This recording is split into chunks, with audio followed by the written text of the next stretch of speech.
ሰላም የመጽሐፍት ዓለም ቤተሰቦቻችን እንደምን ሰነበታችሁ? አማኑኤል አሻግሬ ነኝ። የመጽሐፍት ዓለም የተሰኘውን ቻናላችንን ሰብስክራይብ በማድረግ ላይክ በማድረግ እንደዚሁም ለወዳጅ ዘመዶ ሼር በማድረግ ስለሚያግዙኝ ከልብ አመሰግናለሁ። በውጭ ሀገር የምትኖሩ ውድ የመጽሐፍት ዓለም ቤተሰቦቻችን በሱፐር ታንክስና በሱፐር ቻት ስለምትደግፉኝ ስለምታበረታቱኝ እግዚአብሔር አብዝቶ ይባርካችሁ። ከዚህ ቀደም የተስፋዬ ገብረአብ የሆነውን ልቦለድ የቢሾፍቱ ቆሪጦችን ስለወደዳችሁት ከልብ አመሰግናለሁ። አሁን ደግሞ ያልተመለሰው ባቡር የተሰኘውን ምርጥ ልቦለዱን እነሆ ተጋበዙልኝ። ያልተመለሰው ባቡር ትረካ እነሆ ጀመረ። አማኑኤል አሻግሬ ነኝ። መልካም ትረካ።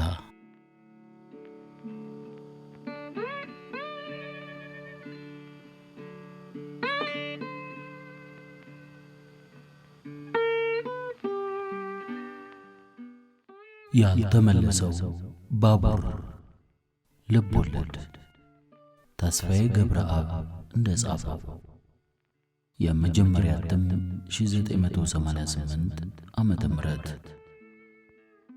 ምዕራፍ 12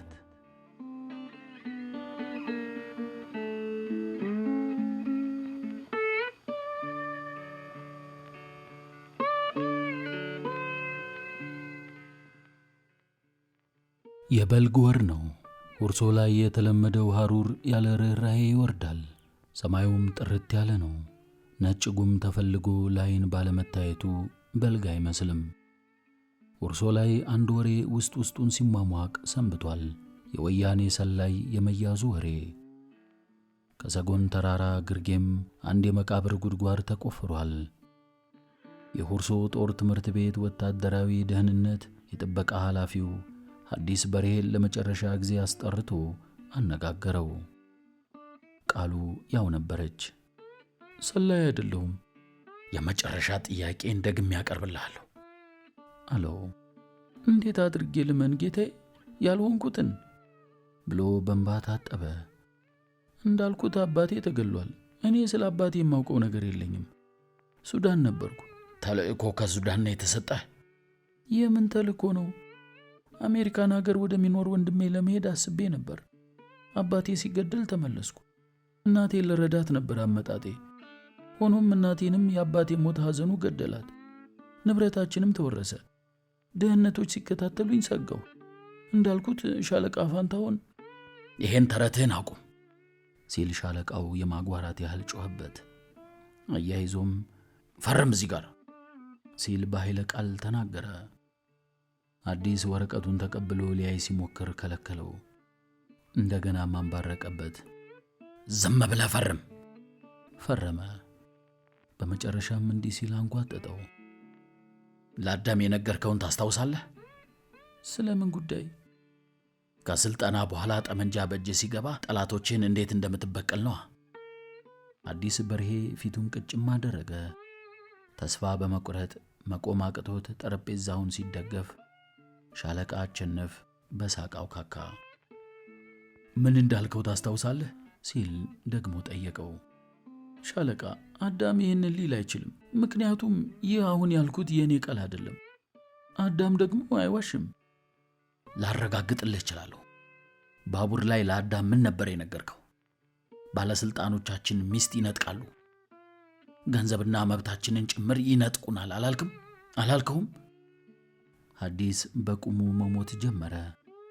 ሐሳቡ ወደ ኋላ ተንደርድሮ አንድ ነገር አስታወሰው። ይህንን ወሬ ያቀበለው ግን አዳም ሳይሆን በባቡር ሲጓዙ ጆሮውን ጥሎ ሲያዳምጥ የነበረው ወጣት ሰላይ እንደነበር ለማሰብ አልተቸገረም። ብለሃል ወይስ አላልክም? ብያለሁ። ሰይጣናዊ መልክ ይታይበት ነበር። ስለ ሚስት መነጠቅ ብዙ ዘላብደሃል። ይሁን እንጂ እናትህ ያለቀላት አሮጊት ነበረች። እንኳን እኛ ዘበኞቻችንም የሚቀምሷት አልነበረችም። ዘሎ ግሮሮውን ቢያንቀው በጥርሱም ቢዘለዝለው በወደደ ግን አልቻለም። እጁ በሰንሰለት በመታሰሩ መፈናፈን አይችልም። ስለዚህ ጥፋትህ በቂ ቅጣት ይሰጣል። እንደ አረቦች ሕግ ምላስን በመቁረጥ አናሰቃየህም።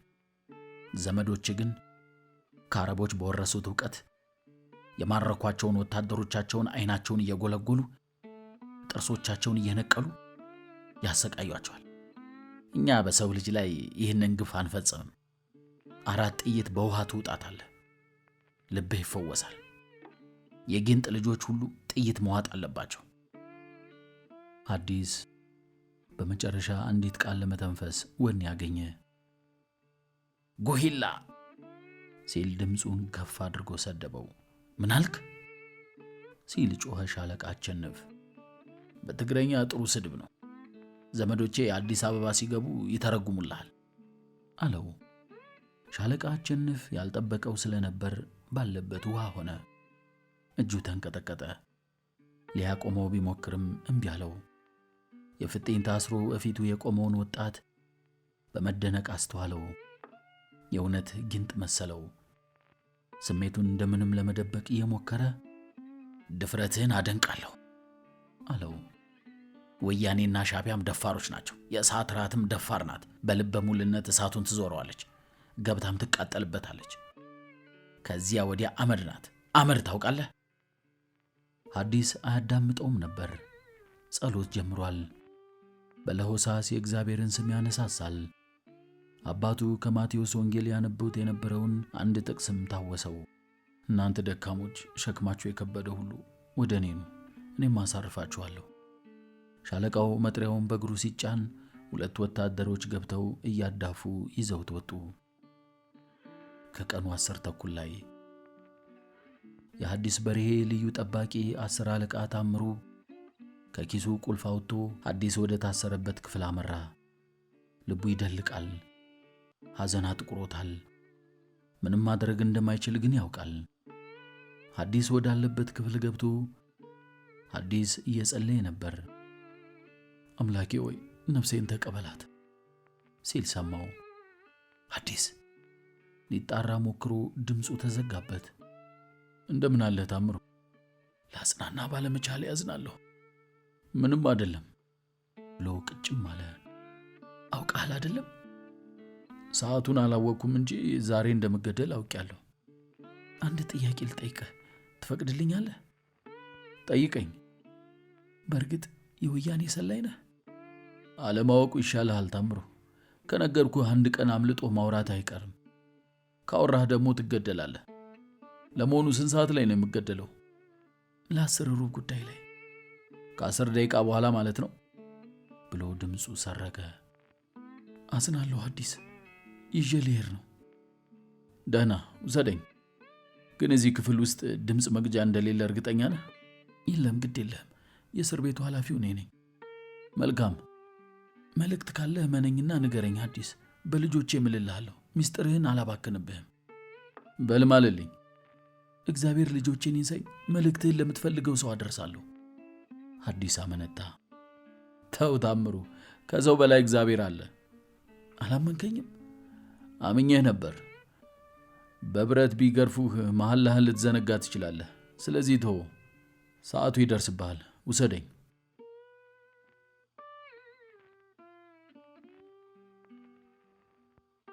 ሦስት ሺህ እጩ መኮንኖች ፊት የሐዲስ በርሄ የስለላ ሥራ ሲነበብ አዳም ኦማር ዓይኑን ላፍታም ያህል ከሐዲስ ላይ አልነቀለም። እሱም አዳምን ትኩር ብሎ አየው፣ ዓይኖቹ በእንባ ሲሞሉ። አዳም ሰውነቱን ነዘረው። አንድ መልእክት እንዳስተላለፈለት ገባው። ነፍሱ ተሳቀቀች። ረሸናውን ለመመልከት ከተሰበሰቡት እጩ መኮንኖች አብዛኞቹ አቀርቅረዋል።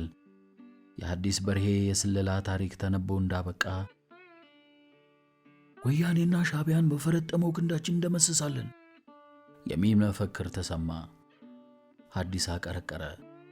ዓይኖቹን ፊት ለፊት ወደ ተቆፈረው ጉድጓድ ወረወረ። እሩምታ ተተኮሰ። 4 ጥይቶች ደረቱን ነዳደሉት። ከታሰረበት ግንድ ላይ ሲፈታ ጉድጓዱ ውስጥ ዘፍ አለ። ወታደሮች አፈር ማልበስ ሲጀምሩ ሰልጣኝ እጩ መኮንኖች በተለመደው ሰልፍ ወደ ካምፓቸው አመሩ። ሐዲስ በርሄ የተገደለለት ሌሊት 2 እጩ መኮንኖች ከማሰልጠኛ ጣቢያ ጠፍተው ማደራቸው ታወቀ። ለ3 ቀናት በየኬላውና በየጢሻው የተጠናከረ አሰሳ ቢደረግም የደረሱበት ሳይታወቅ ቀረ። ሳምንቱ የውጥረት ሳምንት ሆኖ ሰነበተ። 534 እጩ መኮንኖች ወደ ሐረር ስለሚሄዱ ተማሪዎች ሙሉ ቀን በትምህርትና በስልጠና ሲዋከቡ ነበር የሚውሉት። የሕግ መምህሩ አንዲት ምዕራፍ ቀርታኛለች ብሎ የረባ ያረባውን ሲቀባጥር ዋለ። ቀረኝ ያለው ሕግና አምልኮ የሚል ርዕስ ነበር። አንድ ሰው ዶሮ አርዶ ወደ ጎረቤቱ ግቢ ቢወረውር የሚከሰሰው ግቢ በማቆሸሹ እንጂ ጎረቤቱ ላይ በማሟረቱ ወይንም መተት በማዞሩ አይደለም የሚለውን ምሳሌ ሲያብራራ ዋለ። ሲጨርስ ጥያቄ ካለ ብሎ ነበር። እጩ መኮንኖች ገብቶናል በሚል ስሜት በማጨብጨብ አዳራሹን ስለሞሉት የሕግ ትምህርቱ ተጠቃለለ። ቀጣዩ የኢትዮጵያ የታሪክ ትምህርት ክፍለ ጊዜ ነበር። ተማሪዎች ገብተው እንደተጠቃለሉ መቶ አለቃ ወልደ ዮሐንስ ጀግንነት በሚል ርዕስ ማስተማር ጀመረ። ጓዶች፣ ኢትዮጵያውያን ጀግንነትን ትምህርት ቤት ልንማር አይገባንም። አባቶቻችን በዶጋሊ በአድዋና በመተማ ውሏቸው ጀግንነትን አስተምረውናል። ነባር ቅርሳችን በመሆኑም አውርሰውናል። እኛም በፈንታችን ለመጪው ትውልድ በትግራይና በናቅፋ አኩሪ ድል በማስመዝገብ ጀግንነትን ካላወረስን የትውልድ ግዴታዎቻችንን መወጣት አልቻልንም ማለት ነው። በ1887 ዓ.ም እንደ አውሮፓውያን አቆጣጠር ጣሊያን ዶጋሊ ላይ ያሰለፈችውን ሰራዊት በአንድ ቀን የጦርነት ውሎ ድምጥማጡን አጠፋ ነው። ግን ታሪክ ታውቁ እንደሆነ በወቅቱ በዚህ በኩል የፊውዳሉ የስልጣን ሽሚያ፣ በዚያ ደግሞ ከዶርቡሾቹ ጋር የነበረው ጦርነት ሰንጎ ስለያዘን ጣሊያን መረብ ምላሽ ግዛቴ ነው ስትል ሰምተን እንዳልሰማን ጸጣል። ጓዶች፣ እኛ ሀገር ለመሸጥ አንደራደርም። እንነጋገር ከተባለ ጅቡቲ ኢትዮጵያ ናት፣ ወደፊት የሚታይ ነው። የቆጡን አወርድ ብላ እንዳይሆን እንጂ ጅቡቲ እኮ ግማሽ ቀን ይበቃታል። ጭብጨባው ከዳር እስከ ዳር በማስተጋባቱ መቶ አለቃ ወልደ ዮሐንስ በወኔ ቀጠለ። የኢትዮጵያ ሕዝብ ተዋራጅነትን እንኳንስ በውል በጦር ሜዳም ተቀብሎ አያውቅም። እኛ ደግሞ የእሳት ልጅ ረመጥ ነን። ጓድ ፕሬዝዳንት ደጋግመው ይህንን ብለውታል። እኛ ለንጉሥ ክብር አንዋጋም። የዲሞክራሲ ማረጋገጫ ለሆነው ለሶሻሊዝም ነው ትግላችን። ጓዶች፣ የፍልስጤም ሕዝብ ትግል በኢምፔሪያሊስቶች ሴራ ሲጠቃና የቪየትናም ሕዝብ በአዳሃሪው የቻይና አመራር ሲወረር ተቃውመናል። የፖሊስ አርድ ግንባር ሐቀኛ ትግል ሲካሄድ፣ የኒካራጓ ሕዝብ ለሶሻሊዝም ሲታገል፣ የካምፖቺያ ሕዝብ አዳሃሪ አመራርን ሲያሽቀነጥር፣ የዚምባብዌ፣ የናሚቢያ፣ የደቡብ አፍሪካ ታጋዮች በዘረኝነት ላይ ሲነሱ የኢትዮጵያ ሕዝብ ያደረገው አስተዋጽኦ ቀላል እንዳልሆነ ላረጋግጥላችሁ እወዳለሁ ብሎ ማስታወሻ ደብተሩን አጣጥፎ የማብራሪያ ጥያቄ ካለ ጠየቀ። የወጡ እጆች አልነበሩም። ሰዓቱን አየት አደረገና ግማሽ ሰዓት መቅረቱን ሲመለከት ማብራሪያውን ቀጠለ። መቶ አለቃ ወልደ ዮሐንስ ከ2 ወራት በፊት ለአንድ ሳምንት አስሮ ግማሽ ደሞዙን ተቀጥቶ ከተለቀቀ ወዲህ ሸምቃቃ ሆኗል። የታሰረው የኢትዮጵያን ታሪክ ከማስተማር ይልቅ ስለ ሩሲያ መዘብዘብ ያበዛል በሚል ምክንያት ስለነበር ከዚያ ወዲህ ትምህርቱ ሁሉ በቀደምት የኢትዮጵያ ጀግኖች ታሪኮች ላይ ያተኮረ እንዲሆን ይጥራል። ከታሪክ ቀጥሎ ክፍለ ጊዜው የመገናኛ ሙከራ ጊዜ ነበር። በመገናኛ ትምህርት ክፍለ ጊዜ ያልታሰበ ሁኔታ ተፈጠረ። በጦር ትምህርት ቤቱ በአጎብዳጅነት የታወቀው ጌታቸው ብሩና አፈወርቅ ተጋጩ። አፈወርቅ ድፍረት ያበዛል። የመማሪያ ሬዲዮኖቹ የአሜሪካና የሶቪየት ኅብረት ነበሩ። መምህሩ ስለ ሬዲዮኖቹ ማብራሪያ ከሰጡ በኋላ አፈወርቅ በልበል ብሎት ኖሮ የአሜሪካ ሬዲዮኖች ጥራት ያላቸው ናቸው በማለቱ ጌታቸው ክፉኛ ተቆጣ። የኢምፔሪያሊዝም ሸቀጥ አግበስባሽ ሲልም በተማሪዎቹ ፊት ዛተበት። በዚህ በግኑ ምሳውን ሳይበላ መዋል ብቻ ሳይሆን እንደ ፓርቲ አደራጅነቱ ከምሳ መልስ ስብሰባ ጠርቶ ንግግር አደረገ። ጓዶች፣ እኛ ለአሜሪካኖች ሸቀጥ መንበርከክ የለብንም። በአሻንጉሊቶቻቸው ሊያታልሉን አይገባም። ከጀርመኖች ማርቼዲስ ይልቅ የሩሲያ ላዳ፣ ባፔዳ፣ ኒቫ ሊያኮራን ይገባል። ከስዊድኖች ቮልስ ይልቅ የእኛው ዋዝ፣ ጋዝ፣ ኩራዝ፣ ማዙ ሊመቸን ይገባል። እነ ሌኒን ያወረሱንን የርዕዮተ ዓለም ታሪካዊና ጥንታዊ ውርስና ቅርስ እንደ ቀበቶ ታጥቀን ለተከታዩ ትውልድ ልናወርስ ይገባል። ጓዶች፣ ይህንን አብዮት በደማችን ማለምለም በአጥንታችን አጥርተን ማቆየት አለብን። ኢምፔሪያሊስቶችን፣ ፊውዳሊስቶችን፣ ቢሮክራሲያዊ ካፒታሊስቶችን ልንዋጋቸው ይገባል ብሎ እምባው ቸፍ አለበት። ቀጣዩ ትምህርት ፕሮፓጋንዳና ቅስቀሳ ነበር። ሻምበል አህመድ የታወቁ ፖለቲከኛ በመሆናቸው በመላው ሁርሶ የማያከብራቸው የለም። ቅስቀሳውንማ ያለ እረፍት ይሉታል። ዛሬ ግን ትንሽ የደከማቸው ቢመስሉም ተማሪዎቹ እንደገቡ በቀጥታ ወደ ማብራሪያ ነበር የዘለቁት። በውጊያ ወቅት ጠላት ሲበረታ ወታደሮቻችን የሞራል መላላት ሊያጋጥማቸው ይችላል። እንደ መኮንንነታችን ያንን እንዴት ነው የምንመክተው በሚለው ርዕስ ላይ ጥቂት ማብራሪያ ልሰጥ እወዳለሁ። ወታደሮችን ስንቀሰቅስ ከኢትዮጵያ ታሪክ ጋር እያያያዝን መሆን አለበት። ግጥም ጽፈን ለወታደሮች ማንበብና ያለፉ ጀግኖቻችንን ስም በማንሳት እንደነሱ የመሆን ስሜት እንዲፈጠር ጥረት ማድረግ ያሻል። ዮሐንስ ከድርቡሾቹ ጋር ሲፋለም መተማ ላይ ተሰዋ። ሱዳኖች ዮሐንስን ለገደለ የጦር መሪያቸው ሐውልት አሰርተውለታል። አንድ ቀን ሱዳን ዘልቀን ያንን ሐውልት ወደ ደቃቅ አሸዋነት መለወጥ አለብን። መጀመሪያ ግን እነኚህን የአረብ ቡችሎች ከገጸ ምድር መጥፋት አለባቸው። በዚህ መልክ መቀስቀስ ይቻላል። ሌላው የቅስቀሳ መንገዳችን ደግሞ አረንጓዴ፣ ቢጫ፣ ቀይ ባንዲራችን ነው። ባንዲራችንና ቀስተ ደመና ወይንም የማርያም መቀነት ብለን የምንጠራት ምስል ተመሳሳይ ናቸው። ይሄ የሚያሳየን ይህቺ ባንዲራ ከሰማይ ሰማያት መውረዷን ነው። ወያኔዎች ይህንን ባንዲራ ጨውና ማሽላ ቋጥረውበታል። አገራችን ከዚህ ውርደት እንድትወጣ ወንበዴዎች መጥፋት አለባቸው። ሌላው የተፈጥሮ ሀብታችን ነው። የአባይ ውሃ፣ የተፈጥሮ ጋዝ፣ ብረት፣ ከሰል፣ ወርቅ፣ ዕንቁ፣ አልማዝ፣ ሜርኩሪ፣ ሌሎችም ማዕድናት አሉ። እስከ ዛሬ ጥቅም ላይ ሳይውሉ ቆይተዋል። የውጭ ኃይሎችም ይህንን ኃይላችንን ሊቦጠቡጡት ይሻሉ። እኛ ግን አናስነካም ብለን እስከ ዛሬ ኖረናል። ወደፊትም ሳይነካ ተከብሮ በምድር ከርስ የኖረው ሀብታችን ተከብሮ እንዲኖር መስዋዕትነት መክፈል ይጠበቅብናል። ዋና ዋና የቅስቀሳ አቅጣጫዎቻችን እነኚህ ናቸው። ከላይ በተጠቀሱት ነጥቦች ላይ ጥያቄ ካለ እቀበላለሁ። ዛሬ ህመም ቢጤ ስለተሰማኝ ነው በተቻለኝ መጠን ለማሳጠር የሞከርኩት። ጥያቄ ካለ ብለው ከወትሮ ባነሰ ሁኔታ ይንጎራደዱ ጀመር። የመጀመሪያውን ጥያቄ ያቀረበው ዋሲሁን ነበር። ጥያቄ ለማቅረብ የሚቀድመው የለም። የእኔ ጥያቄ የሚካሄደው ጦርነት የእርስ በርስ ስለሆነ በፕሮፓጋንዳ መስበክ የመወራረስ ሁኔታ አይኖርም ወይ? በሬዲዮ በበራሪ ወረቀቶች የሚደረገው ቅስቀሳ እነሱን አይቀሰቅስም? ለምሳሌ አሉላ ስንል እነሱም አሉላ የመሆን ዘራይ የመሆን ሚኒሊክ ስንል ለማለት ነው። ሻምበል አህመድ በቀላሉ መልስ ሰጡት። እነሱ የአረብ ግርፍ ስለሆኑ ስለ አሉላ የሚያውቁት ነገር የላቸውም። የአረብ ዘይት ያሰከራቸው ናቸው። በዘይት የሰከረ ደግሞ የሀገር ፍቅር ባንዲራ ጂኒ የለ ቁልቋል የለ ዶላር ታቀምሰዋለህ መዋጋት። በሐሺሽ ኃይል ነው የሚዋጉት። ሌላ ጥያቄ ካለ? ጌታቸው ብሩ እጁን አወጣ። ስለ ቀስተ ደመና የተነሳ ነገር አለ። ባንዲራችንን ከመለኮታዊ ኃይል ጋር ካያያዝን ከምንከተለው የማሌ ሪዮን ጋር አይጋጭብንም? እንግዲህ ታክቲክ የሚባል ነገር አለ። ገበሬው ስለ ማሌ ምን ያውቃል? ብትነግረውም አይገባውም። በሚገባው በኩል መቀስቀሱ ነው የሚያዋጣው። እኔ በግሌ በማሌ ሳይንስ አምናለሁ። ለምሳሌ ኢየሱስ የኢየሩሳሌም ጎረምሳና ይሁዲ መሆኑን ላረጋግጥላችሁ ይችላል። ታክቲክ ነው። ባንዲራ በእግዚአብሔር የተመረጠች ቅድስት ናት ብንለው ይዋጋል። ሕዝብ የሚባል ሰራዊት የሚባል ስብስብ በአእምሯችሁ ባትቀርጹ ነው። ግለሰብ ነው የሚቀድመው። ሌላ ጥያቄ ካለ?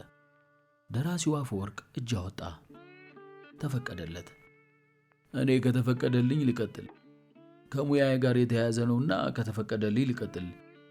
ከተማርነው ርዕስ ወጣ ያለ ስለሆነ ነው። ሻምበል አህመድ እያመነቱ ፈቀዱለት። ስነ ጥበብ ነክ ጥያቄ ነው መጠየቅ የፈለግኩት። እርስዎ ጸሐፊ መሆኑን ስላሰማሁም ነው። የጥበብ ሰዎች ተፈጥሮን ያደንቃሉ ይባላልና ስለ ተፈጥሮ ውበት ቢገልጹልኝ።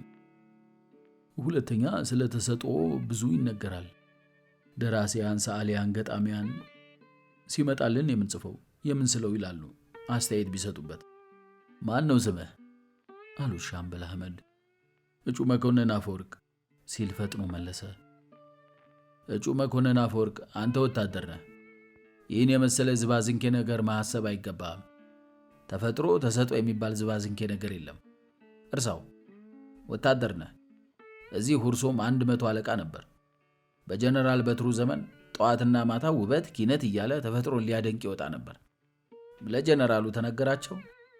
እስኪ ወደሚደነቅበት ቦታ ውሰዱኝ አሉና ወሰድናቸው። በያዙት ከዝራ 2 ጊዜ ሲያንቆራጥጡት የያዘው አባዜ ለቀቀው። ዛሬ እንዴት ያለ ሀተታ ጸሐፊ ሆኖ አልመሰላችሁ?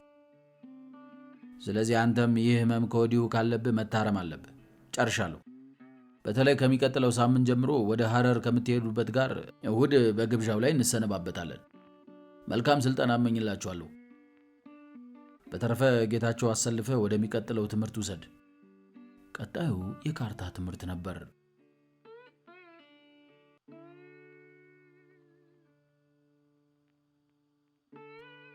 ምዕራፍ 13 ግንቦት አጋማሽ ላይ ወደ ሐረር አካዳሚ ለተጨማሪ የፖለቲካ ትምህርት የሚሄዱትን ለመሸኘት በተዘጋጀው ግብዣ ላይ እጩ መኮንኖች ሰከሩ።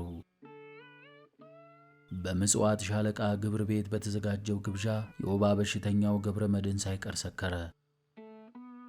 ደራሲው አፈወርቅ በየአልጋው ላይ ሆኖ ለሚጨዋወተው እጩ መኮንን አንድ የመሰነባበቻ ጽሑፍ ማዘጋጀቱን አበሰረ። ለምጽዋ ሻለቃ ወጥቀቃይ የስንብት ጽሑፍ ነበር ያዘጋጀው። ማንበብ ጀመረ። ጓዶች፣ ርዕሱ የሁርሶ አቀቃይ ይላል። እቀጥላለሁ። የአፈወርቅ እንጉርጉሮ በማህሌ ዘሰለሞን ዜማ። ከስቃይ ሁሉ የሚበልጥ የሁርሶ ስቃይ። በሁርሶ ሴት የለም፣ ሴት ማየት ናፈቀን። አንድ አይናማዋ ወጥ ቀቃይ ሴት ናት። ጎላ እንጂ ከወጥ መቀቃዮቹ ጎላዎች አንዷ ናት። ነገር ግን ውብ ናት። ማወዳደሪያ የላትምና ተሰብስበን እናደንቃታለን። አንቺ በወንዶች መሃል የተገኘሽ ወጥ ቀቃይ ሆይ፣ አንገትሽ በጭንቀት ያደፈ ነው። በጠጉርሽ ውስጥ የተባይ ሰራዊት ይንሸራሸራል። የአንገት ጌጥ ይሆንሽም ዘንድ በሩሲያ የተሰራውን ክላሽንኮፍ ጠመንጃ እናንጠለጥልልሻለን። ከቁርጭምጭሚትሽ ጋር የሚደርስ ጡትሽን ትሰበስቢም ዘንድ አፈር ሳካችንን እናውስሻለን።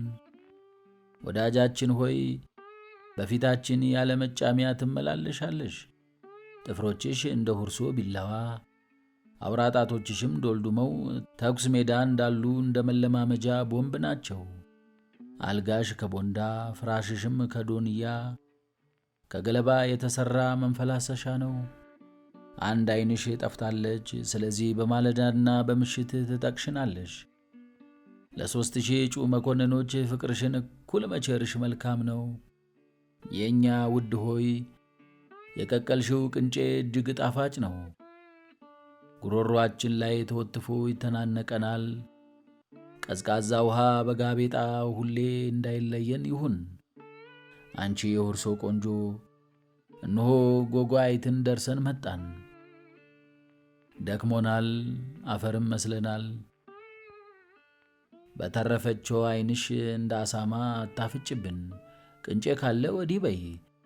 የኮሎኔል እጅጉ ቁጣ ከሁርሶ እየተሰማ ነው። መሄድ አለብንና የሻገተውን ዳቦ ስኳር ባነሰው ሻይ አቅርቢልን፣ ቸኩለናል። በድንገት 2 የጦር ትምህርት ቤቱ ወታደራዊ ፖሊሶች ዘው ብለው ገቡ። ያቺ ክፍል በድንገተኛ ጸጥታ ተመታች። እንቅስቃሴና ድምፅ ጠፋ። አፈወርቅ በላብ ተጠመቀ። ኮስታራዎቹ ወታደሮች የኮሎኔል እጅጉ ልዩ ጠባቂዎች እንደሆኑ ማን የማያውቅ አለ? ረዥሙ ፖሊስ በድንጋጤ የፈጠጡትን መኮንኖች እየገረመመ እጩ መኮንን ሸምሱ ሲል ተጣራ። አቤት ብሎ ከተደራቢው አልጋው ላይ ዘሎ ወረደ። ተከተለኝ። ወታደሮቹ በመጡበት ፍጥነት ተመልሰው ወጡ። ሸምሱም ተከተላቸው። በልበ ሙሉነት እየተጀነነ ነበር የመኝታ አዳራሹን ጥሎ የወጣው። በድንጋጤ ትንፋሽ አጥሯቸው የነበሩት እጩ መኮንኖችም በእፎይታ ተነፈሱ። ሸምሱ ጀሚላ የምትባል አክስት ድሬዳዋ አለችው። ጀሚላ የኮሎኔል እጅጉ ወዳጅ መሆኗን ደግሞ አገር ያውቃል። ሸምሱ ራሱም ለጉራ ይደሰኩረዋል። በሁርሶ ጦር ትምህርት ቤት መምህር ሆኖ እንደሚቀር ያላወራው ሰው የለም። እንግዲህ ዛሬ ራት መጋበዙ ይሆናል። ደራሲው አፈወርቅ ትንፋሹን አሰባስቦ ትረካውን ቀጠለ። ወጥ ቀቃይ ሆይ፣ ወጥ ቀቃይዋ ሆይ፣ እነሆ ውብነሽ። አንዲቱ ዓይንሽ እንዳልተላጠ የቆቶች ሽንኩርት ቀይ ናት። ላብ የሚንቆረቆርበት አንገትሽ መቃ ነው። ሁሌ በሻሽ የሚታጀለው ጠጉርሽ ሲፈታ የተበጣጠሰ የከሰል ጆንያ ይመስላል። ጥርሶችሽ ያልተተኮሱና ገና ከሳጥናቸው የወጡ የመትረየስ ጥይቶች ይመስላሉ። አፍንጫሽ እንደ ኮሎኔል እጅጉ ከዘራ ቆልማማ ነው። አፍሽም ያማረ ነው። የሁርሶ ሽቱ ሆይ፣ ፊትሽ ላይ ማርያም 14 ቦታ ስማሻለች። ስለዚህ እንደ ሆላንድ ላሞች ተዥጎረጎርሽ፣ አማረብሽም። ጉንጭና ጉንጭሽ የ3000 እጩ መኮንኖችን ወጥ በመቀቀል እንደተጨማተሩ የሁርሶ ድስቶች ናቸው። አንገትሽ በደወሌ መንገድ እንደምናልፋቸው ግራሮች ረዥም ሲሆን ቅርፊትም አለው። በዙሪያውም የጠመንጃ ዘለበት ተንጠልጥሎበታል። ሁለቱ ጡቶችሽ በአስተዳደር መኮንኖች 50 ኪሎ እንደተሰረቀለት ቅንጬ ኩንታል ናቸው። ባዶ የግልገል ቆዳ ስልቻ መስለዋል። ወጥ ቀቃይ ሆይ፣ ሁለንተናሽ ውብ ነው፣ ነውርም የለብሽ። አንቺ ውብ ወደ መርከብ ተራራ ብቅ በይ፣ ወደ ሰጎን ኮረብታ፣ ወደ ኤሊ ተራራ ለፊ። ከጉብታው ላይ ተኮልኩለን እናደንቅሻለን። እንቅፋት ለሚያነጉዳቸው ወፍራም ጣቶችሽ ከኮዳችን ውሃ ጠብ እናደርግልሻለን። አንቺ ሙሽራ፣ ፍቅረሽ ጉሮሯችን ላይ እንደሚወተፈው ቅንጬ ያስጨንቀናል። ድምፅሽም እሳት ውስጥ ስትጨምሪያቸው እንደሚቃጠሉት ጭራሮች ባለዜማ ነው። ከምላስሽም የቅዳሜ ሥጋ ወጥ መረቅ ይንጠባጠባል። የልብሶችሽም ጠረን ዝናብ ሲወቃው እንደዋለ ወፍራም የእህል ጆንያ ከርቀት ያውዳል። የሁርሶ ብቸኛ ሴት ሆይ ውብነሽ፣ የሚወዳደርሽም ከቶ የለም። ሰላም ሁኝልኝ። አንብቦ ሲጨርስ ሳቅና ሁካታ፣ ጭብጨባና ሆታው አስተጋባ። ደራሲው አፈወርቅ ያንኑ ዕለት የ53ኛ ኮርስ ኮከብ ደራሲ የሚል ማዕረግ በአዳም ኦማር ተሰጠው። ይህ ጽሑፍ ሰሌዳ ላይ ሊለጠፍ የሚገባው መሆኑንም ብዙዎች አስተያየት ሰጡበት። ያልተደሰተ ቢኖር በመላው ሁርሶ በዝምተኝነቱና በጭምትነቱ የሚታወቀው መቻል አስረስ ነበር። ስለ መቻል ማንም አያውቅም። አይናገር አይጋገር። ከየት ክፍለ ሀገር እንደመጣ እንኳን የሚያውቅ ሰው የለም። ቢነኩት ቢጎትቱት አንድ ቃል ተንፍሶ ከመለጎም በቀር ትንፋሹ የማይሰማ ነበር። ዛሬ ግን የአፈወርቅ ጽሑፍ ቀሰቀሰው። ሁካታው ገብ ሲል ጠብቆ በብሶት ይጮህ ጀመር። እጩ መኮንኖች አዳምጡኝ ሲል በኃይለ ቃል ተናገረ። የሰከሩት ሁሉ በመገረምና ግራ በመጋባት አፍጠው ተመለከቱት። በተለይ የድምፁ ቃናና ለዛ የብዙዎችን ትኩረት ሳበ። ኃያልና ፈጣን ነበር። ዛሬ ሁላችንም ፋቲግ ለብሰን ተመሳሳይ ሰዎች እንመስላለን። አንድ ላይ እንመገባለን። ሁላችንም ከቀኑ 7 ሰዓት እስከ 8 ሰዓት እንጸዳዳለን። ሁላችንም ከምሽቱ 4 ሰዓት ተኝተን ከሌሊቱ 11 ሰዓት እንነሳለን። ይህ ግን አንድ አይነት ሰዎች አያደርገንም። አስተዳደጋችን ምን ይመስል እንደነበር ቢታወቅ ብዙ ጉድ ይወጣ ነበር። ዛሬ በሆት ቀቃያችን ስቀናል። ምናልባትም ከሷ የባሰች አስቀያሚ እናት ያለን እዚህ ውስጥ የለንም ሲል እየተንቀጠቀጠ ተናገረ።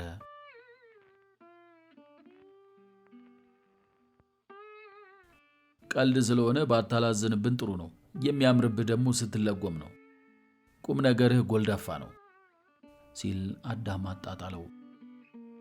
አዳም ጥቂት ብቻ ታገሰኝ፣ ስለማታውቀኝ ነው። ደግሞም እስከ ዛሬ አንተ ተናግረሃል። የዛሬን ግን ለእኔ ተውልኝ። የኔን ታሪክ ሁላችሁም ማወቅ አለባችሁ። መተንፈስ አለብኝ፣ አትከልክለኝ ብሎ ጮኸና እያለቀሰ ጆሮውን በሁለት እጆቹ ይዞ ይለፈልፍ ጀመር። ጓዶች፣ እስከ 10 ዓመቴ የመጠሪያ ስም ያልነበረኝ አዲስ አበባ ቄራ ተወልጄ ያደግኩ የአንዲት ድሃ ጠላ ሻጭ ልጅ ነኝ። ልጅ ሳለው ግማሹ ቦርዴ ይለኛል፣ ሌላው ማሙሽ፣ ሌላው ማሞ። ያቺ የእንጨት ሽበት እናቴ ደግሞ ወስፋት እያለች ትጠራኝ ነበር። ትምህርት ቤት ልመዘገብ ሄድኩ። ስምህ ማን ነው አሉኝ። ወስፋት አልኳቸው። ስምህን አጣርተህ ተመለስ ብለው ላኩኝ። ወደ ቤት ተመልሼ እናቴን ስጠይቃት ቀጫጫ ስለሆንክ ነው ወስፋት የምልህ አለች። ታዲያ ስሜ ማን ነው ስላት ራስህ አውጣ ስራ አታስፈታኝ ብላ ተቆጣች።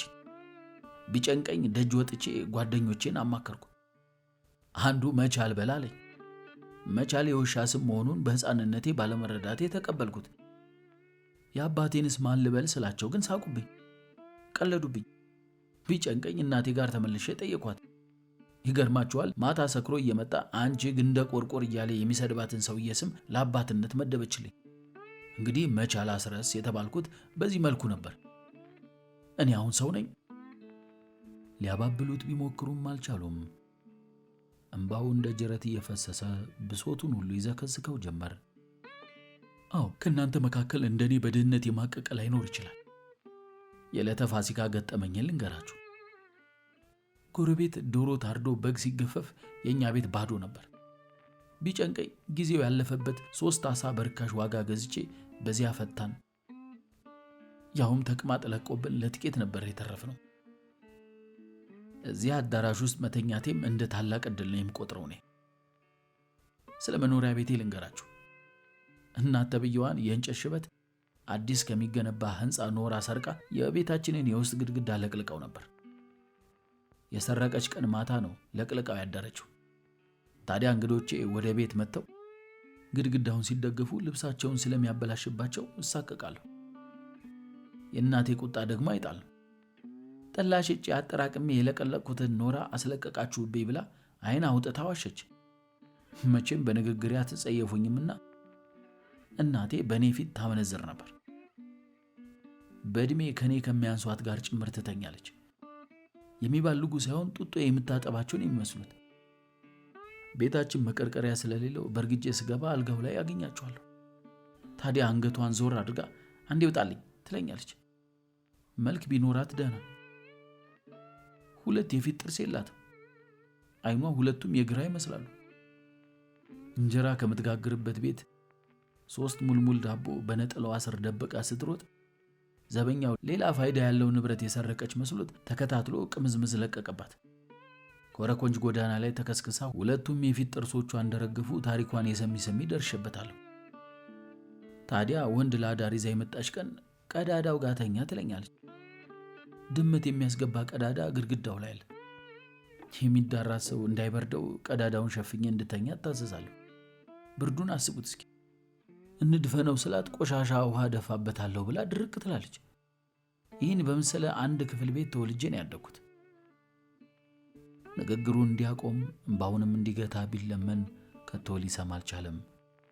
ይውጣልኝ ልናገርበት እያለ ሬታውን አቀለጠው። የድህነታችን ልክ በዚህ ብቻ የሚገለጥ አይምሰላችሁ። አንዲት 2ቱም እግሯ የግራ የሚመስል ልጅ አፍቅሬ ነበር። አይነ በሽተኛ ናት። ቤት አለይ ብዬ ልጋብዛት ወደ ቤቴ ወሰድኳት። 2 ብር ከ75 ሳንቲም ለእናቴ ሰጥቼ ምሳ እንዲዘጋጅ ነግሬያት ነበር። እንጀራ በንፍሮ አቀረበችልን። እኔ ወጥና ንፍሮ መለየት አልችልም። አፈርኩ፣ አዘንኩ፣ መፈጠሬን ጠላሁ። ጨካኝ አትበሉኝና እናቴን በገላት በወደድኩ። ገብጋባና ውሸታም ነበረች። ለእንቁጣጣሽ ዶሮ ገዝቼ ሰጠኋትና ከጓደኞቼ ጋር እንደምመጣ አስጠነቀቅኳት። እኩለ ቀን ላይ ወዳጆቼን ይዤ ብሄድ የሚያርድልኝ አጣሁ ብላ ተጎልታለች። ውሽመጤ ተበጥሶ ቃል ሳልተነፍስ ውልቅ አልኩ። ማታ ስመለስ ዶሮውን ሽጣ ጠጥታበታለች። ጠምብዛ ጠበቀች። ጭራሽ ልዳራ የመጣሁ ወንድ መስያት ናተኛ 3 ብር ይበቃሃል እያለች ትለፋደድብኝ ጀመር። ይቺ ታዲያ የእንጨት ሽበት አይደለችም? ከወጥ ቀቃያችን አትብስም? የኔ አስተዳደግስ የሰው ልጅ አስተዳደግ ነው? እጩ መኮንኖቹ ከበው ቢይዙትም እውታውን አቀለጠው። ለ4 እጅና እግሩን ይዘውት እየተወራጨ ወደ ሕክምና ጣቢያ ሲሄድ ድምፁን ከፍ አድርጎ መለፍለፉን ቀጠለ። ያቺ አባ ጨጓሬ በዚህ ላይ ሆዳም ነበረች። ለእኔ ሳታስተርፍልኝ ቤት ውስጥ ያለውን ሁሉንም ጥርግርግ አድርጋ በልታ ትጠብቀኛለች። ሻይ ሲፈላ እኔን ለማታለል ጨውና ስኳር ደባልቃ ትከትበታለች። እንጀራ ስበላ ወጥ አታብዛ እያለች ጆሮዬ ላይ ታንጓራለች።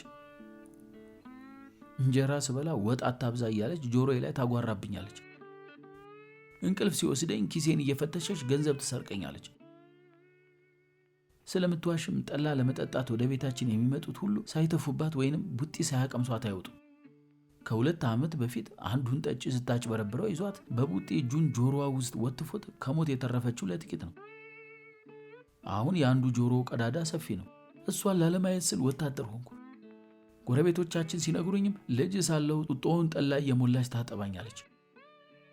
መርዝ ትጥባና ሰው በወተት እኔ በጠላ ነው ያደግኩት። በዚህ ላይ የመጠሪያ ስሜ የያዙት እጩ መኮንኖች እንዳይናገር አፉ ውስጥ ጨርቅ ወተፉበት። ከዚያም በላብ ተጠምቆ ራሱን ሳተ። ከ2 ቀናት በኋላ መቻል አበደ። ማበዱ በተነገረ በ3ኛው ቀን መጸዳጃ ቤት ውስጥ ራሱን ሰቅሎ ተገኘ። የጠበቃ ወታደሮችም ከአንድ ጢሻ ውስጥ ጉድጓድ ቆፍረው ቀበሩት።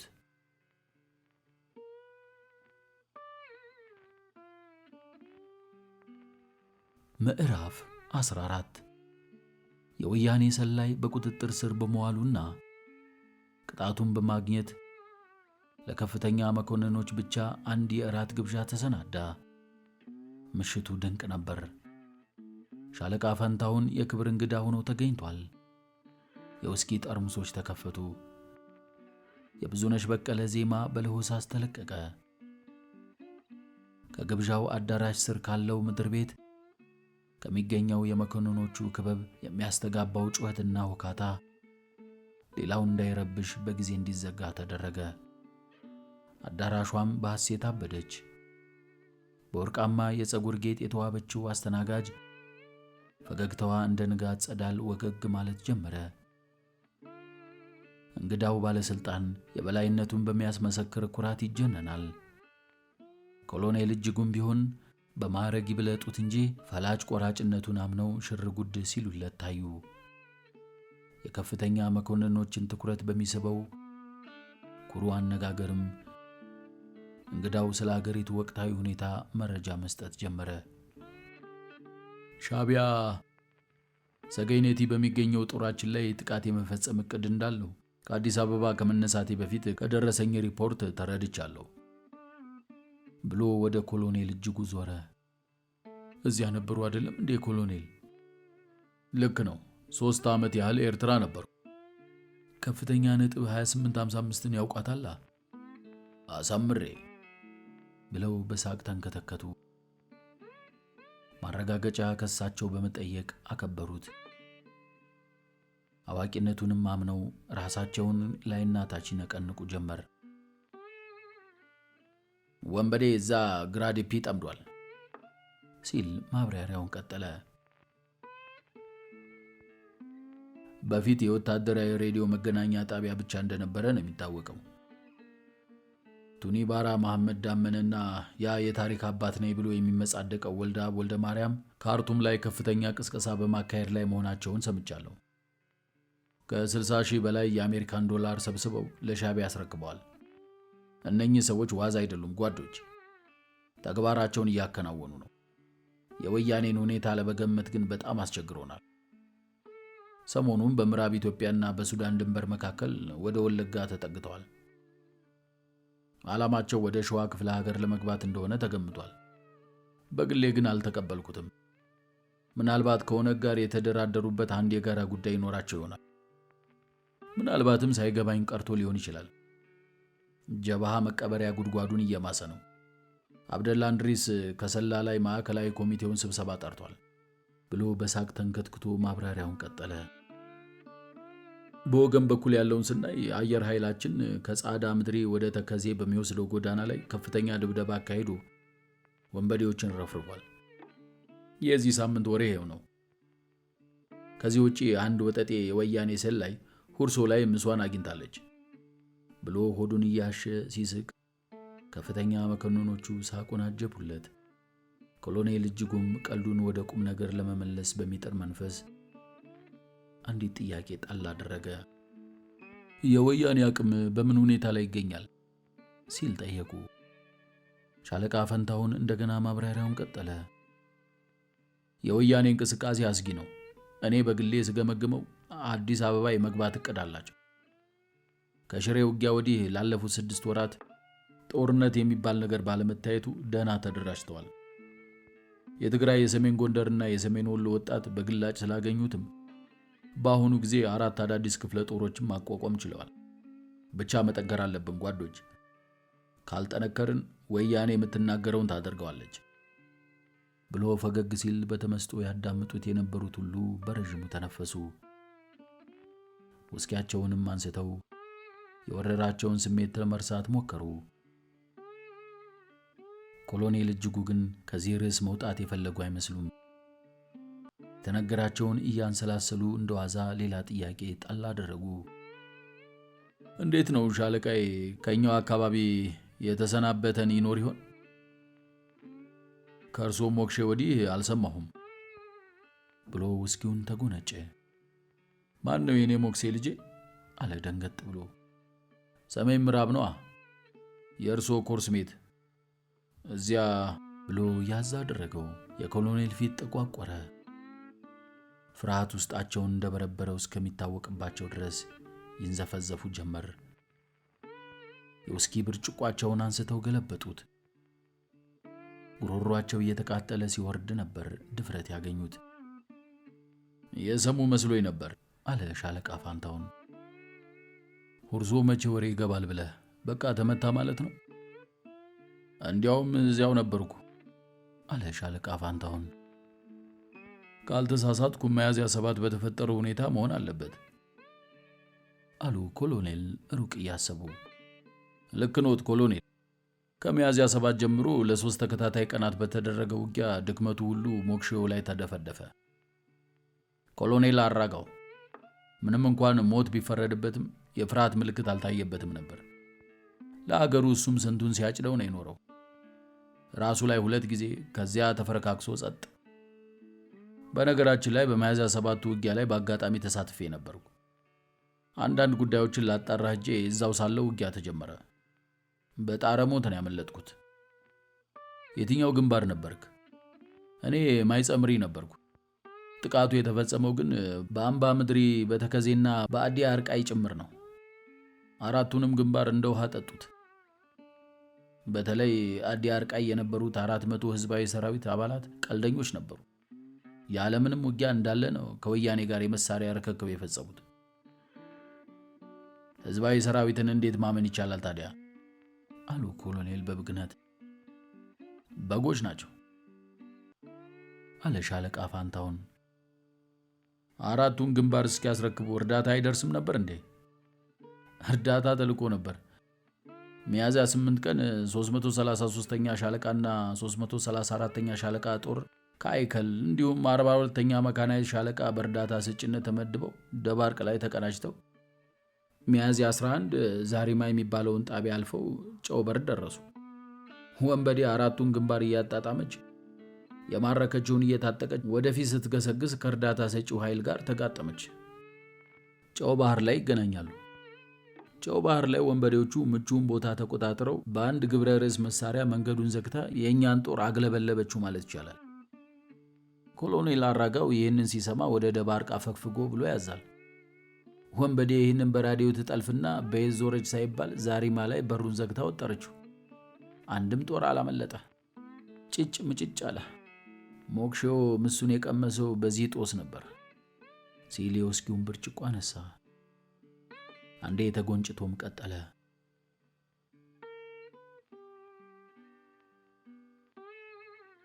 ማይጸምሪኮ እንቅልፍ የሚነሳ ቦታ ነው።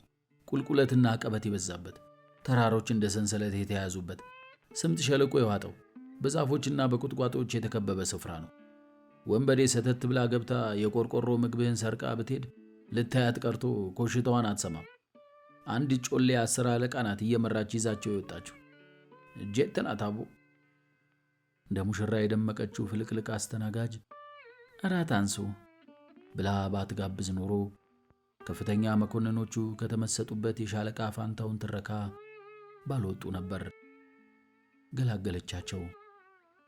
ሁርሶ ገነት፣ ሁርሶ የወርቅ አልጋ፣ ሁርሶ መንግሥተ ሰማያት እያሉ ነበር ከፍተኛ መኮንኖቹ እራት የተቋደሱት።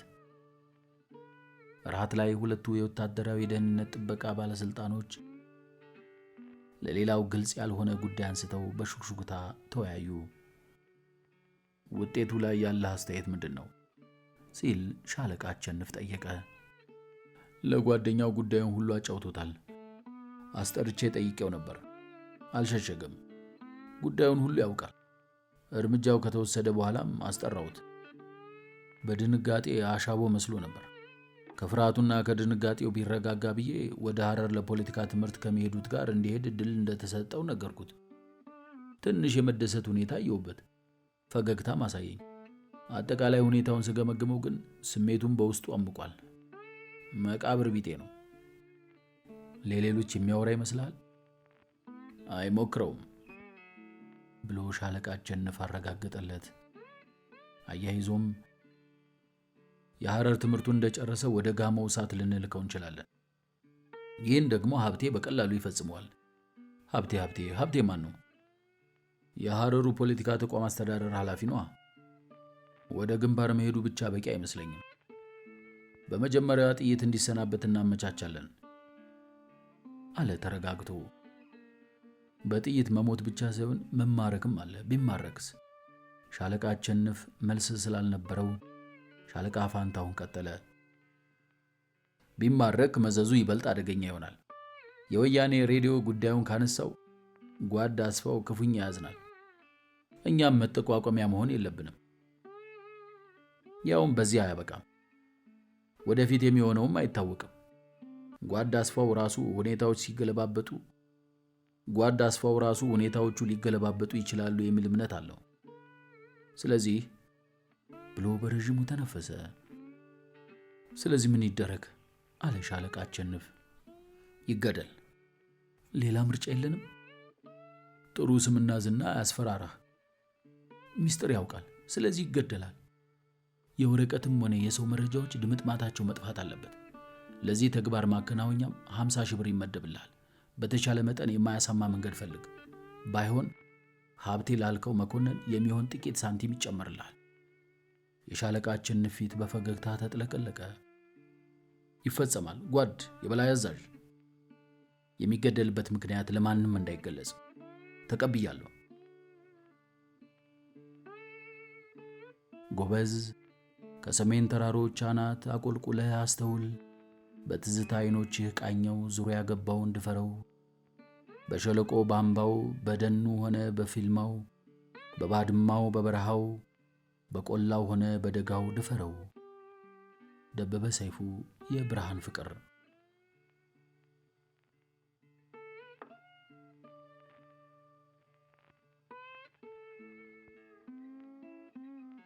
ምዕራፍ 15 ከ7 ወራት በኋላ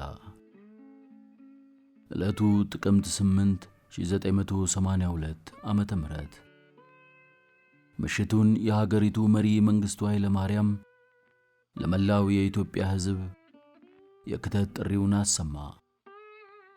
በቀድሞው የሐረር አካዳሚ የፖለቲካ ስልጠና ላይ የነበሩት 534 መኮንኖች በሙሉ ንግግሩን በቴሌቪዥን ይከታተሉ ነበር። የሊቀመንበር መንግስቱ ንግግር የወጣት ምክትል መቶ አለቆችን የልብ ምት ጨመረው። ጥሪው በቀጥታ ይመለከታቸዋል። ምናልባትም ከሊቀመንበሩ ንግግር ጥቂት ደቂቃዎች ቀደም ብሎ በሐረር አካዳሚ የሚገኙ መኮንኖች ወደ ግንባር ይንቀሳቀሱ የሚል ጥብቅ መመሪያ ሳይተላለፍ አልቀረም። መኮንኖቹ ከዘመኑ ጦርነት ሊያመልጡ ይችሉበት የነበረው የሰላም ድርድር የኩል ቀን ቅዠት ሆኖ ቀርቷል። ወያኔዎች ደግሞ ነጻነት እየቀረበ ነው ሲሉ በራዲዮናቸው አውጀዋል። በዚህ ላይ ከያቅጣጫው የሚነፍሰው ወሬ ሌላ የፍርሃት ትኩሳት ነበር። ወልዲያ በአንድ አዳር ተያዘ፣ ቆቦ ተከበበ፣ አላማጣ ተቀጣ፣ ሮቤት ዶሮ ግብር በወያኔ ተከቦ ተቸገረ። ደሴ በጭንቀት ታመሰ። የወያኔ ሰራዊት ሰሜን ሸዋ ገባ። የስፖርታኪያድ ጦር የውሃ ሽታ ሆኖ ቀረ። 10,000 አየር ወለዶች በታሪክ ለመጀመሪያ ጊዜ ትንፍሽ ሳይሉ ተማረኩ። በጦር ሰራዊቱ አካባቢ የቆመ ቀለጠ፣ የሮጣ መለጠ የሚል መፈክር ፋሽን ሆኗል። ወያኔዎች መተት አላቸው። ሊቢያ ወያኔን ትደግፋለች። ወያኔና ሻቢያ ጫካ ውስጥ ጥይት መስራት ጀምረዋል። ወሬው በየዕለቱ እንደ ሰደድ እሳት እየተከታተለ የተማሪ መኮንኖችን አእምሮ ሲበጠብጠው ነበር የከረመው።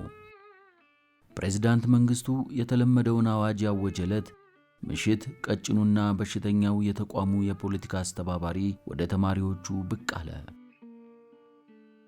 መቶ አለቃ አስቻለውን የማይወዳቸው የለም። ቀልደኛ አባት ናቸው። ተማሪ መኮንኖችም ዙሪያውን ከበው በጥያቄ ያዋክቧቸው ጀመር። እሳቸውስ መቼ የዋዛ ሆኑ? እንዴት አመሻችሁ አንበሶች? የዘወትር የፍቅር መግለጫቸው ነች። በዚያው አያይዘውም አዋጁን ሰማችሁ? ሰምተናል አሉ በህብረት ድምፅ። መቶ አለቃ አስቻለው ከበረንዳው ላይ አረፍ ብለው የተለመደችውን ወግ ጀመሩ። እንግዲህ ፕሬዝዳንት መንግስቱ የቆረጡ ነው የሚመስሉት። በአጭር ጊዜ ውስጥ ጦርነቱ ይቆማል። በእርግጥም እውነት አላቸው። ያለው ምርጫ ወያኔና ሻቢያ የሚባለውን ፍጡር ጠራርጎ ማጥፋት ብቻ ነው። እስከ መቼ በዚህ መልኩ ይቀጥላል? ክፍሌ አንድ ጥያቄ አቀረበ። እስከ ዛሬ ከተደረገው የጦርነት ሂደት የተለየ ምን ይኖራል? እንግዲህ ምን መሰላችሁ ጓዶች ብለው ፊልድ ጃኬታቸውን ጉልበታቸው ላይ አኖሩ። እኔ እንደምታውቁት ብርጌድ ጦር መርቻለሁ። መክሳቴንና በወባ መጠቃቴን አትመልከቱ። ተራራ እንደ ዝንጀሮ ወጣለሁ። ና ማለቴ ምንድነው? የመሬት አቀማመጡን ማወቅ ያስፈልጋል። እሳት የላሰ መኮንን ስለ መሬት ብዙ ማወቅ አለበት። በጣም ይደንቃችኋል። እኔ በአውቶቡስና በባቡር ስጓዝ ተራራ ካየው ወጣት መኮንን እንደመሆኔ መጠን ከውጊያ አንጻር ነው መሬቱን የምቃኘው። ወደ ነጥቡ ልግባና ወያኔ ወልዲያን ተቆጣጠርኩ አለ። እሺ ይሁን ይዘውታል ይባል። ደብረ ታቦርን ደገምኩ ሲል ፎከረ። እኛ ለታክቲክ የለቀቅነው መሆኑን ወዲያው አሳየናቸው። ክምር ድንጋይ ላይ የሰራናቸውን በዜና ሰምታችኋል። እንግዲህ በሰሜን ጎንደር ያገኘነውን ድል በደቡብ ወሎ የማንደግምበት ምን ምክንያት አለን? እውነት እላችኋለሁ መሬቱም ህዝቡም ኃይለኛ ነው። ጎንደሬ ደግሞ ለትግራይ አይሰንፍም። ይህንን ግምት ውስጥ አስገብተን ወደ አብዮታዊ ሰራዊታችን ውጊያ ስልት እንመለስ። የሰራዊታችን የመጀመሪያ ዕቅድ የጉናን ተራራ ተሻግሮ ወልዲያን ለመቆጣጠር መብረር ይሆናል። ከደሴ ኃይሉን አስተባብሮ የሚወረወር የስፓርታኪያድና የአየር ወለድ ኃይልም ከደብረ ታቦር ከተነሳው የእሳት ጎርፍ ጋር ወልዲያ ይገናኛል። ይህን ጊዜ ወያኔዎቹ የመጀመሪያ ህልም ትግራይን ማዳን ነው። ትግራይን ማዳን ነው የሚሆነው። እዚህ ጋር ጊዜ ማባከን አያስፈልግም። የኢትዮጵያ ባንዲራ ያለበት 2 በራሪ ወረቀቶችን ማዘጋጀት፣ ከወያኔ መሪዎች ጋር ከመደምሰስ ቶሎ ማምለጥ በሚልም የህዝባዊ ወያኔ ሓርነት ትግራይ ሴራ ከሸፈ በሚል ሊሆን ይገባል። ይህንን ለትግራይ ህዝብ በአውሮፕላን መርጨት። ህዝቡ ባንዲራውን ሲያይ መጥረቢያውን ያነሳል። መጥረቢያ የሌለው ዱላውን ድንጋዩን ይዞ ሆ ብሎ ሲተም በማሌ ሳይንስ የሚመራው ጦራችን መልሶ ማጥቃቱን በማራዘም በወሎ በጎንደር የሰፈሩትን የወያኔ ጀሌዎች እያግለበለበ መረብን ያሻግራቸዋል። እንግዲህ ማን ቀረ ጓዶች? ሻቢያ አይደል? ቀላል ነው። ሰራዊታችን የብረት ጥርሱን እየሳለና እያፏጨ ያለውን ኃይል ሁሉንም ተጠቅሞ መረብ ላይ ከሻቢያ ጋር መግጠም ነው። አንገት ለአንገት ሲተናነቅ ሁለተኛው አብዮታዊ ሰራዊት በሞተረኞችና በታንከኞች በ130 ሚሜ መድፈኞች በሞርታር እንዲሁም በመትረየስና ላውንቸር በታጠቁ የአየር ወለድ ተዋጊዎች ተጠናክሮ ከኋላ እየገፋው ይመጣል። ይህን ጊዜ ቀንና ሌሊት ሰዓቱን ጠብቆ አየር ኃይላችን ዘመናዊውን ክላስተርና ናፓል ቦምቦችን ያዘንባል። ጓዶች፣ እዚህ ጋር መታከል ያለበት አዲስ አበባ የሚገኘው የአብዮታዊ ኢትዮጵያ ራዲዮ ሌትና ቀን ለወንበዴዎች የጥሪ ደወል ማሰማት እንዳለበት ነው። ምክንያቱም ከቤቱ ታፍሶ የተማገደው የወያኔ ጀሌ ባለማወቅ እየተተለተለ ገደል ሊገባ ይችላል። ሌሊትና ቀን ህዝቡ እንዲረጋጋ ማስተማርና ማደራጀት፣ ማንቃት ያሻል። ውጊያው በዚህ መልኩ ከተከናወነ አንድ ወንበዴ እንኳን ለወሬ ነጋሪ ሱዳን ሳይገባ ጦርነቱ መረብ ላይ ይደመደማል። የሚደንቃችሁ በዚህ ውጊያ መሃል በዚህ ድንጋይ ስር ባለው የሬዲዮ ጣቢያቸው ቅጥፈታቸውን ሲያጧጡፉ ነው እጅ ከፈንጅ የሚያዙት ብለው መሐረብ አውጥተው የግንባራቸውን ላብ ጠረጉ። እናም ማስማቸው ስለተነሳ ከላይ ከላይ ይስሉ ጀመር። እንግዲህ ቀላል ከሆነ ጦርነቱ ለምን ተራዘመ ሲል ስፖርተኛው አምቦ ሰበታ ጥያቄ አቀረበ። መቶ አለቃ አስቻለው በረጅሙ ተነፈሱ። ወታደራዊ ሳይንስ እንደ ውሃ የጠጡ መኮንኖች ቦታቸውን መያዝ አለባቸው። የፕሬዝዳንታችንን የዛሬ ንግግር ልብ ብላችሁ ከሆነ ውስጠ ወይራ ነው። እስከ ዛሬ መንግስት ወንበዴዎችን ታግሷቸዋል፣ ችላም ብለናቸዋል። ደግሞስ መቼ ያለንን ሁሉ ኃይል አሰማራን። ኋላ ወረዳ የተቀመጡ ኮረንቲ ጭንቅላት ያላቸው መኮንኖች አሉን። እንዲህ ባለ ወሳኝ አቅምን ሁሉም በሥራ ላይ መዋል ያሻል። ጊዜው አሁን ነው። ጥያቄ መጠየቅና ማስታወሻ መያዝ የሚወደው ገዳዳውና ጅሉ መርጊያ ያለ እረፍት የሚናገሩትን ሲመዘግብ ቆይቶ በችኮላ አንድ ጥያቄ ጠየቀ። መቶ አለቃ፣ ለትግራይ ሕዝብ በሚበተነው ወረቀት ላይ መጻፍ ያለበት ዋና ዋናውን ቢነግሩኝ ሲል ጠየቀ። ተማሪ መኮንኖቹም በሳቅ አውካኩ። መቶ አለቃ አስቻለው አንተ ጅላጅል ይህች ችግር ሆና ነው ሲሉ ከቀለዱበት በኋላ አጠር አድርገው ይነግሩት ጀመር። ወንበዴው ህወሓት በማር በተሸፈነ የቃላት መርዝ አታሎህ ከቀይና ከንብረት አፈናቅሏል። በዱር በገደሉ እንድትንከራተት ፈርዶብሃል። በደም በባህልና በታሪክ ተቆራኝተህ ከኖርከው ወገንህ እንድትቆራረጥና ለአንተ ደህንነት የመጣውን አብዮት እንድትዋጋ ከፍተኛ ደባ ፈጽሞብሃል። የወንበዴ መሪዎች በሌሎች የአውሮፓና የአረብ መዲናዎች ሻምፓኝና ዊስኪ ሲራጩ፣ አንተ ግን የወዲያ ከረቂት ቂጣና ጥራጥሬም የሚያረብህ ጥቂት ጊዜ አይደለም። በቅርቡ ወደ ሰፊው ሕዝብ አምባ የተመለሱትና በህወሓት ውስጥ የአመራር ቦታ የነበራቸው አቶ አብርሃም ያየህ የተናገሩት በቂ ማስረጃ ነው። ስለዚህ ጓድ ፕሬዝዳንት መንግስቱ ኃይለማርያም ዛሬ ምንድነው ጥቅምት 8 አይደል ብለው ንግግራቸውን አቋርጠው ቀጠሉ። ስለዚህ ጓድ ፕሬዝዳንት መንግስቱ ኃይለማርያም ጥቅምት 8 ቀን 1982 ለመላው የኢትዮጵያ ህዝብ ባቀረቡት ብሔራዊ ጥሪ ሉዓላዊ ክብሩንና አንድነቱን ለመጠበቅ ህዝቡ ከምንጊዜውም በበለጠ ቁጣ ሆ ብሎ ተነስቷልና እስካሁን ለፈጸምከው ጥፋት መንግስትና ሰፊው ህዝብ ይቅርታ አድርጉልህ መሆኑን ተረድተህ ዛሬውን ወደ ሰላማዊ ህይወትህ እንድትመለስ ወገናዊ ጥሪያችንን እናቀርባለን የሚል ጥሪ ማስተላለፍ ይቻላል። ቀላል ነው ጓዶች። እንደሄዳችሁ የሻለቃ ፖለቲካ ኃላፊ ነው የምትሆኑት፣ ትለምዱታላችሁ ሲሉ መርጊያ አፋቸውን እየተከታተለ ማስታወሻ ደብተሩ ላይ አሰፈረ። አፈወርቅ መቼም ድፍረቱ አይጣል ነው፣ በነገር ወረፋቸው።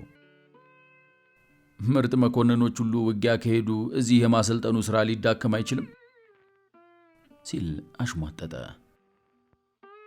እሳቸው ግን በቁም ነገር ተቀበሉት። እርግጥ እዚህ ያለው ሥራ ከውጊያ የከበደ ነው። እውነት ለመናገር በግሌ ጦር ሜዳ በተሻለኝ አውቀዋለሁ። ውጊያ ለኔ ጨዋታ ነው። ዳሩ እንዳልከው እዚህ የሰው ጥረት አለ። ማን ያሰለጥናል? የኒህ መኮንን ዋና ሥራ ጦሩ ለተለያዩ ጉዳዮች ገንዘብ እንዲያዋጣ መቀስቀስ ነበር።